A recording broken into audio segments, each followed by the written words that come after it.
নমস্কাৰ সকলোলে। বৰ্তমান মই আছোঁ মামা ঘৰত আৰু মামা ঘৰ বুলিলে সৰুৰ পৰাই কিমান যে উৎপাত যাওঁ এনি টাইম ভালেই পাওঁ যাবলৈ পালে। কাপোৰ চাপোৰ নিজে আগতীয়াকৈ ভৰাই থ'ম, আগদিনাই ভৰাই থ'ম। উৎপাতবোৰ অলপ বেছি হৈ যায় পিছে মামা ঘৰ পোৱাৰ লগে লগে।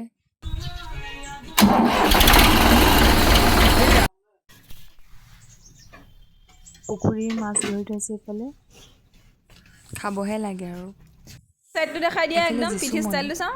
যিহেতু বিহুৰ বা বতৰ ৰিলচ বনাই বেয়া বোলে। ব্লাউজ চিলাইছে দেই ছোৱালীজনীক মাকে একদম পুৰা ষ্টাইল। মোক চাবলৈ নিদিয়ে, মই লুকাই লুকাই ৰেকৰ্ড কৰিছোঁ দেখি।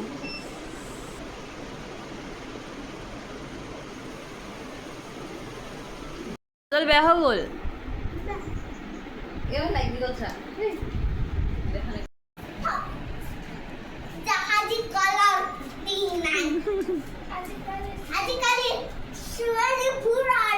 ছুটি নাই, ছুটি নাই। 12টা মাহত 13টা লগত